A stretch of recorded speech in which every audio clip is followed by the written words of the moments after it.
যে কি বলে যে বন্যার যে অবস্থা ফেনীতে, আল্লাহ আল্লাহ পাক রব্বুল আলামিন সবাইকে হেফাজত করুন। এগুলো দেখলে কান্না চলে আসে। আল্লাহ পাক রব্বুল আলামিন আমাদের সবাইকে হেফাজত করুন, সবাই বলি আমিন। আমাদের বিশেষ করে পূর্বাঞ্চলগুলা, দক্ষিণাঞ্চলগুলা, নোয়াখালী, লক্ষ্মীপুর, ফেনীর তো অবস্থা শেষ। আল্লাহু আকবার।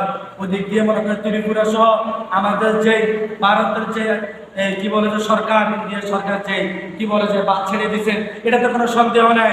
কিন্তু আমাদেরকে সচেতন হইতে হবে। কিন্তু আপনি বাদ ছেড়ে দিবেন, এটার কিন্তু একটা কি আছে, আপনার সিস্টেম আছে। আপনি পানি ছেড়ে দিবেন, এটার একটা সিস্টেম আছে। আপনি সময় দিবেন যে আমি পানি ছেড়ে দিচ্ছি, আপনি আপনার দেশের লোকদেরকে কি করেন, সতর্ক করেন।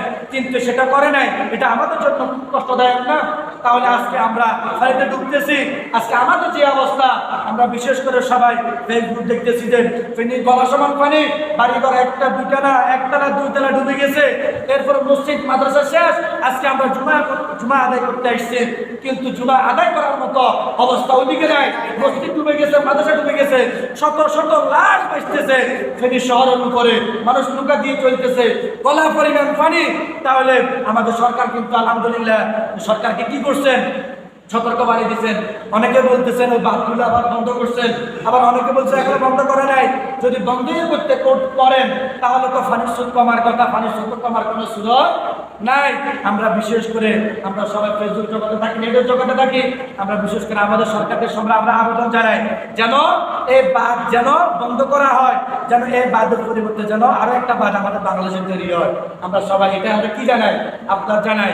আর বিশেষ করে আমাদের যে অবস্থা, এটা শত্রুতামি ছাড়া আর কোনো কিছুই নয়। কারণ এটা ইন্ডিয়ার শত্রুতামি, এটার ভিতরে 100%, এটাতে কোনো সন্দেহ নেই। তার একটাই কারণ, তার কারণটা হচ্ছে আপনি চিন্তা করে দেখেন, যখন আমাদের দেশে পানির দরকার হয় তখন তারা পানি দেয় না, আর যখন আমাদের পানির দরকার হচ্ছে না তখন আমাদের দেশটা তলিয়ে দিচ্ছে। কথা বলে ঠিক কিনা? তাহলে এটা আমাদের জন্য কষ্টদায়ক না? কষ্টদায়ক। তাহলে আমাদেরকে বেশি বেশি সচেতন হইতে হবে। আমাদেরকে সব দিকে না, চোখ কান সব কিছু আমাদেরকে খোলা রাখতে হবে। আমাদের একটা পাশের জেলা, আমাদের বৃহত্তম নোয়াখালী, তো ফেনীতে আমার বৃহত্তম নোয়াখালী, এই নোয়াখালী লক্ষ্মীপুর প্রায় ডুবে গেছে। কিন্তু আমাদের কি সচেতন হইতে হবে যেন আমাদের এই যে ফেনী শহর, এটাও কিন্তু ফেনীর ভিতরে, কিন্তু আল্লাহ পাকের শুকর এখনো কিন্তু এই যে আপনাদের এই জায়গাটা কিন্তু এখনো আমাদের এই আশপাশের অঞ্চলগুলোতে আছে। বিশেষ করে শহর অঞ্চলে, মানে পূর্বাঞ্চল, দক্ষিণ দিকে যে অবস্থা, আল্লাহ একবার ফেনীর ছাগলনাইয়া সহ, পশুরাম সহ, ফুলগাছি সহ সব ডুবে গেছে। কারো খোঁজ খবরও পাইতেছি না। আমি নিজে অনেক লোকের সাথে কথা বলার, কন্ট্যাক্ট করার চেষ্টা করছি, কিন্তু পারি নাই। কান্না চলে এসছে। ভাই আফসোস, মানুষ খাওয়া দাওয়া দূরের কথা, আজকে আমরা সবাই চিন্তা করতেছি আমাদের উঠানের হাঁটুর সমান পানি। আমরা চিন্তা করতেছি হাই, আমরা ভাত রান্না করতে পারতেছি না, মানুষ দাঁড়ানোর জন্য রাস্তা পাইতেছে না। এটা আশ্চর্যের বিষয় না? আমরা শুকর আদায় করি না? নাফরমানিত্ব দূর হচ্ছে না? যে অবস্থা ফেনী, আল্লাহ আল্লাহ আল্লাহ সবাইকে সবাই বলি আমিন। কারণ যে ভয়াবহ অবস্থা, আমাদের এই যে মুহুরী প্রজেক্টের যে 40-42টা গেট খুলে দিছে, এরপরে আমাদের এই যে কি বলে মুসাফির ক্লোজারের যে গেটগুলো 20-25টা কয়টা গেট খুলে দিছে। আলহামদুলিল্লাহ, পানি যেভাবে নামতেছে, আল্লাহ পাকের শুকর, যেন এভাবে যদি নর্মালি থাকে তাহলে আশা করা যায় পানি নেমে যাবে। কিন্তু এই যে গতকালকে দিয়েই কিন্তু আজকে পর্যন্ত কিন্তু বৃষ্টি হয় নাই, কিন্তু আমার নিজের ঘরের সামনে এক হাঁটু পানি, কিন্তু পানি কমতেছে না। পানি কমতেছে না তো? তাহলে চিন্তাটা করে দেখে মানুষ কত কষ্টে আছে। আমার মাদ্রাসা ফুল হয়ে গেছে, আমি যে মাদ্রাসা পড়াই আমার মাদ্রাসা ফুল হয়ে গেছে। আমি যে স্কুলে পড়াই আমার স্কুলে আশ্রয় কেন্দ্র হিসেবে খুলে দিছি, মাদ্রাসা খুলে দিছি। সবাই যেন আশ্রয় নেয়, মানুষের বাড়ি করে। এখনো তো আমরা সবাই অনেকে ভালো আছি, ভালো থাকার কারণে আজকে আমরা মসজিদে আসতে পারছি। কিন্তু মানুষ দাঁড়ানোর জন্য সুমা তো দূরের কথা, সুমা আদায় করে করতে গিয়ে নোয়াখালী জেলা মসজিদের মাজা সমান পানি, সুপার মার্কেটের সামনে মাজা সমান পানি, বিভিন্ন জায়গাতে মাজা সমান পানি, মসজিদ ডুবে গেছে, মানুষের ঘর বাড়ি ডুবে গেছে। এখনো পর্যন্ত মানুষ, আমরা এখনো পর্যন্ত তওবা ইস্তেগফার করতেছি না। আমাদের ভিতর থেকে নাফরমানিত্ব দূর হচ্ছে না। আমাদের ভিতর থেকে যে আপনার শুকর যে আদায় গুজার করা, শুকর আমরা গুজার আদায় করতেছি না। আমাদেরকে বিশেষ করে যারা আছে, এই যে বিভিন্ন জায়গা থেকে বোর্ডগুলো পাঠাইতেছে ফেনীবাসীর জন্য, এই যে আজকেও অনেকজন 60-70+ অনেক লাশ বের হয়েছে, অনেক বাচ্চা, মহিলা, গর্ভধারিণী, অনেক গর্ভবতী মহিলা মারা গেছে। আল্লাহ পাক সবাইকে শহীদের মর্যাদা দান করুন, সবাই বলি আমিন। আল্লাহ পাক রব্বুল আলামিন সবাইকে মাফ করে দিয়ে সবাই বলি আমিন। কিন্তু এই চিন্তার বিষয় দেখেন, মানে এক একটা খোঁজ খবর ফ্যামিলি কিভাবে নিবে, একটা ভাই বোন মা বাবা ছেলে সন্তান কারো একটা সাথে একটা কোনো খোঁজ খবর নাই।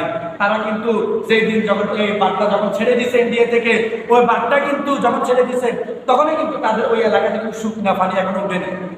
তারা কিন্তু জানতো না, যদি আমাদেরকে যদি সতর্ক করে দিত, যে আমাদের সরকার যদি বলে দিত যে আমরা ওদিক থেকে পানি ছেড়ে দিচ্ছি, আপনারা একটু সতর্ক হয়ে যান, বা সবাইকে সেভ হয়ে যেতে বলেন, হঠাৎ রাত্রে আধারে এই বার্তা ছেড়ে দেওয়ার কারণে আমাদের বিশেষ করে ফেনী অঞ্চলটা সবটা ডুবে গেছে। ঘুমের ভিতরে অনেক মানুষ মারা গেছে, গরু ছাগল তো বাদে দিলাম, মানুষের ঘর বাড়ি ইত্যাদি এমন অবস্থা। যদি বিশ্বাস করেন, আমরা অনেকে যাওয়ার চেষ্টা করছি কিন্তু পারি নাই। ফেনী হাইওয়ে চট্টগ্রাম মহাসড়ক যেটা, এটা একটু আমাদের সমান ফানি। আল্লাহু আকবার। আল্লাহ পাক রব্বুল আলামিন সবাইকে হেফাজত করুন, সবাইকে এই বলা মুসিবত থেকে আল্লাহ হেফাজত করুন। এরপরে অনেকে বলেছে হ্যাঁ শেখ হাসিনা চলে গেছে কই, হ্যাঁ লাগে যাওয়ার ফলে লাগে এটা লাগে নাফার মানিত যেগুলো খারাপ করছে এগুলো দোয়া চলে যে বললে বৃষ্টি বলে নাও চলে সেদিকে কথাবার্তা। আল্লাহ পাক কি জন্য বৃষ্টি দিচ্ছেন, কি জন্য কি গুরুত্ব দিতে একটা আল্লাহ ভালো জানে। তবে সরাসরি গজব দিচ্ছে এটা কেউ বলা যাবে না, ঠিক আছে দর্শক? এটা আল্লাহ পাকের গজব, এটা কেউ বলতে পারবেন না, কারণ এটা গজব না রহমত, এটা একমাত্র জানেন শুধু নবীরা, তাদের কাছে ওই আছে। আল্লাহ পাক রব্বুল আলামিন বলতেছেন যে বৃষ্টি তোমাদের জন্য রহমত, তবে অতি বৃষ্টি ক্ষতিগ্রস্ত তোমাদের জন্য, আমি নারাজ হওয়ার কারণে দিই। এখন মনে করুন যে বৃষ্টি হচ্ছে এটা কিন্তু আসলে এত বেশি হওয়ার কথা না, পানি নেমে যাওয়ার কথা। এই যে আজকে যদি কিন্তু বৃষ্টি হচ্ছে না, পানি কিন্তু আমার কোনো সুযোগ নেই, পানি কিন্তু নামতেছে না, দম ধরেই আছে। তার মানে ওদিক থেকে পানি কি পরিমাণ নামতেছে চিন্তা করে দেখেন। আমাদের এদিক থেকে পানিগুলো যাওয়া এরকম রাস্তা